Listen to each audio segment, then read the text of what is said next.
Well, I think that there are a few pieces that's got to come together for an Yeah. effective Mm. co-mediation, right? I mean, first of all, I think what would work well is if you have two mediators who are um, conversant with the process, knows exactly how they're going to play Yeah. out the mediation, Yeah. and whether they sort of are so aligned in terms of Yeah. chemistry. Yeah. I think it really helps to know your Yeah. co-mediator. I've co-mediated with mediators I don't know, and it was Mm, I thought much more clunky than yeah.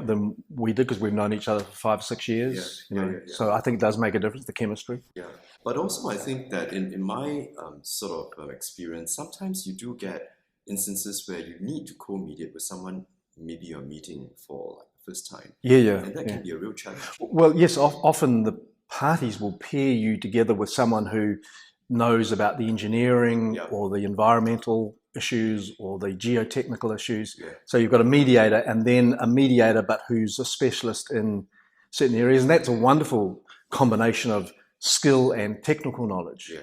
But we co-mediated together because we had a Mandarin speaking party and an English speaking party. And that I thought worked really well. Yeah, I also don't want to underplay the fact that whenever there is let's say, a cultural element in the room, the folks in the room might just be more willing to create that or to trust the mediators when they see, yep, you can speak the language, but Yeah, absolutely. also you come from a background, like in the case we Yeah, mediated, they see that there's an Asian in the midst, yeah, let's say, yeah, and then they are more ready to align yeah, themselves to saying, well, they must know what the process yeah. looks like and understand what we're looking for in mediation. Absolutely. And I think when they really get down to it, they want to speak in their own language, even if they can speak in, say, Yeah, English, if that's the language of the yeah, mediation. When they really want to tell you what they yeah. feel and think, then I think having a native speaker That's right. is And you wonderful. remember, Jeff, that there was an instance, of course, at private caucus where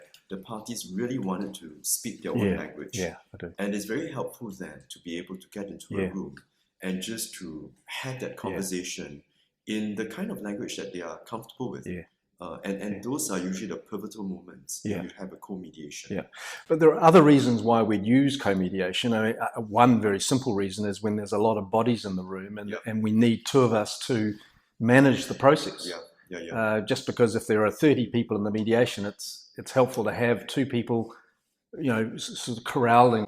Because one of the things that's lovely about co-mediation is when one party, one mediator is speaking, the other mediator can observe Yeah, what's yeah, going on in the yeah, room. yeah, yeah, And there are those blind spots that, when you're observing, you can fill in the yeah, spaces and you have a conversation later on to see how you can bring the parties even closer. yeah.